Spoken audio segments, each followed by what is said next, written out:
Sa isang liblib na baryo sa Quezon, may isang matandang albularyo na kilala bilang Lola Sion. Sa kabila ng kanyang edad, matalas pa rin ang kanyang pandama pagdating sa mga nilalang na hindi basta-basta nakikita ng ordinaryong tao. Matagal na siyang nagpapagaling ng may sakit at gumagawa ng anting-anting para sa proteksyon laban sa masasamang espiritu. Isang hapon, habang naglilinis siya ng halamang gamot sa harap ng kanyang kubo, isang matandang lalaki ang lumapit sa kanya. Payat ito, may mahabang buhok na puti at may dalang isang pares ng lumang bakya. "Ikaw ba si Lola Sion?" Mahina ngunit malamig ang tinig nito. "Oo, ako nga. Anong kailangan mo, iho?" Sagot niya. Dahan-dahang inilapag ng matanda ang bakya sa harapan niya.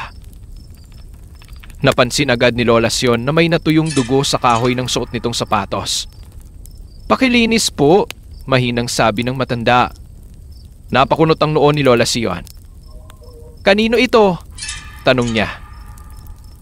Ngunit hindi sumagot ang matanda. Sa halip, ngumiti ito isang ngiting hindi pangkaraniwan. Tumalikod ito at dahan-dahang lumayo hanggang sa ito ay tuluyang naglaho sa madilim na kakahuyan. Kinagabihan, habang nililinis ni Lola Sion ang bakya, biglang may narinig siyang mabibigat na yabag mula sa labas ng kanyang bahay. Parang tunog ng kahoy na sumasayad sa lupa. Nag-init ang batok ni Lola Sion. Dahan-dahan siyang sumilip sa bintana. Sa ilalim ng liwanag ng buwan, may nakita siyang isang baboy. Hindi pangkaraniwang baboy, sapagkat ito ay kasing laki ng isang baka. May mahahabang pangil at may suot na bakya sa mga paa nito. Nang mapansin niyang pinagmamasdan siya ni Lola Sion, bigla itong nagsalita. "Ibalik mo ang bakya ko." Napaatras ang matanda. "Ibalik mo ang bakya ko," ulit ng baboy, habang unti-unting lumalapit sa kanyang bahay. Sa takot hinagis ni Lola Sion ang bakya palabas ng bintana.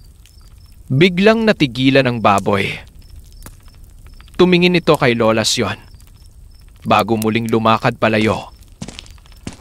Ang tunog ng bakya nito ay lumulutang sa tahimik na gabi.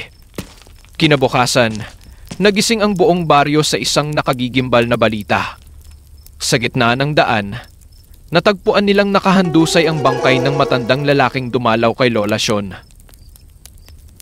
Nasa tabi nito ang pares ng bakya. Suot pa rin ito sa kanyang malamig na mga paa. Ngunit ang mas nakakakilabot, wala na itong ulo. Mula noon, sa tuwing sasapit ang kabilugan ng buwan, may maririnig ang mga taga-baryo na tunog ng kahoy na sumasayad sa lupa. At kung sakaling makita mo ang baboy na may suot na bakya, huwag mo itong titigan sa mata, sapagkat ang sinumang tumingin dito ay hindi na muling makikita ng liwanag ng araw. Hanggang dito na lang po. Huwag po kalimutan mag-like at mag-subscribe kung gusto mo pa ng ganitong mga videos. Maraming salamat sa pakikinig.